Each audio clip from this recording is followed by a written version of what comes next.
আল্লাহ রে আল্লাহ, আমার বাবুর সোনার কি হইল রে? তুমি লুঙ্গি পড়তে পড়তে কি হয়েছে কি হয়েছে? তুমি দৌড় দিতে হাসপাতালে লুঙ্গি ধরে পাবে। ওকে রিস্ক সম্পর্কে বলি, কেমন রিস্ক রিস্ক কি বলো? এটাই তো মেইন প্রবলেম, বিয়ে শাদী হচ্ছে। হ্যাঁ রাইট, রিস্কেরই তো প্রবলেম না?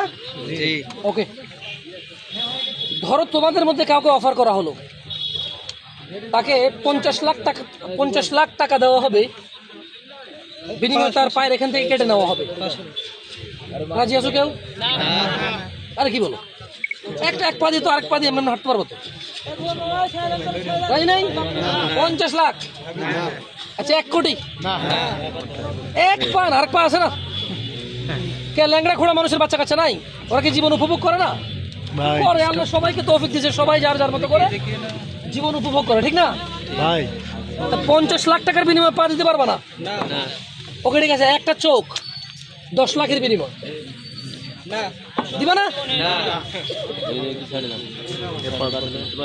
তার মানে বুঝা গেল তোমার হিসেবে 10 লাখ টাকা দামের চোখ আছে দুইটা, তোমার কাছে কত হইলো? তোমার হিসেবে 50 লাখের পা আছে কয়টা? 1 কোটি।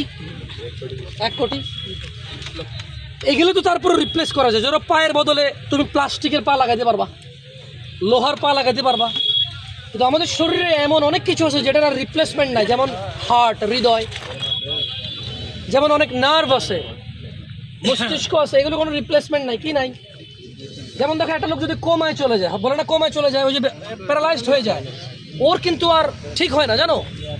এমন না যে কোনো সুস্থ মানুষের বডির কোনো একটা রোগ, কোনো একটা রক্ত, কোনো একটা পার্টস নিয়ে এসে ট্রান্সফার করে দিল ঠিক হয়ে, এরকম তো হয় নাই, হয়েছে?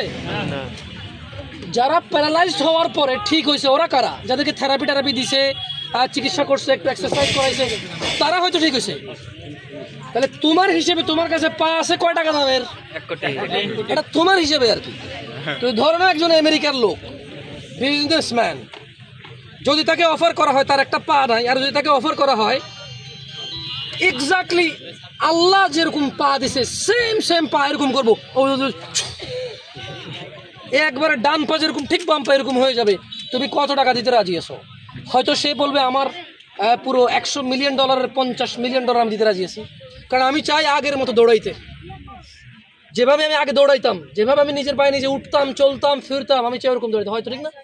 তোমার হিসেবে এটা 50 লাখ, তার কাছে এটা $50 মিলিয়ন পা, তার কাছে এটা কত $1 মিলিয়ন পা? এগুলো কি রিজিক না? এই পৃথিবীতে সবচাইতে দুর্বল, সবচাইতে লো ক্যাটাগরির রিজিক হচ্ছে টাকা। পৃথিবীর সবচেয়ে লো ক্যাটাগরির রিজিক কি? টাকা। বাট এটা নিয়ামত, এটা কি? আলহামদুলিল্লাহ। কিন্তু সবচাইতে বড় রিস্ক হচ্ছে তাওহীদ। কি? আল্লাহর একত্ববাদিতা। কি? এটা হচ্ছে সবচেয়ে বড় রিজিক, কারণ এটা জান্নাতে ঢুকাবে। কোথায় ঢুকাবে? জান্নাতে। কি হবে? এইভাবে স্বর্ণ খচিত চেয়ারে হেলান দিয়ে জান্নাতীরা একে অপরের সাথে গল্প করবে। সেগুন কাঠ না রে ভাই, স্বর্ণ খচিত আসন। কি আসন? জান্নাতীরা হেলান দিয়ে কি করবে? আড্ডা দিবে। এবং যা তাদের মনে চায় তা ওরা পাবে। কোথায়? হাতের নাগালে।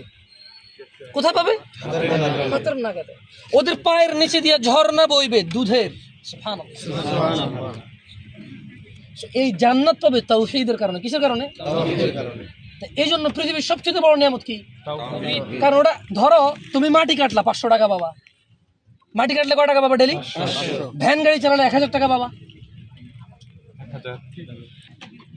তুমি একটা চাকরি করলে হয়তো তুমি মাসে 30,000 টাকা বেতন পেলে, ডেলি কত হলো?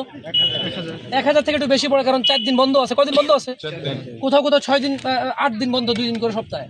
তাহলে তোমার একদিনের বেতন হলো ধরো 1400-1500 টাকা। কিন্তু যে তাওহীদ নিয়ে আসে এর বিনিময়ে সে কি পাবে? জান্নাত পাবে।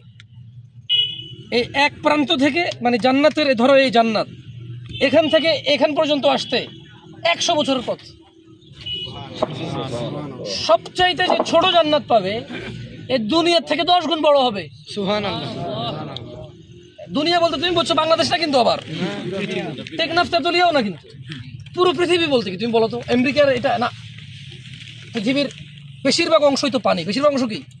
তার মানে অনেকে জানেই না আসলে পৃথিবীর শেষ কোথায়, পানি কটুক কেউ জানে না। No one's know. পৃথিবীর সবচেয়ে বড় নিয়ামত কি? কি? তাওহীদ কি দিবে? তাওহীদ কি দিবে? জান্নাত। জাহান্নাম থেকে মুক্তি দিবে। জান্নাত কি দিবে?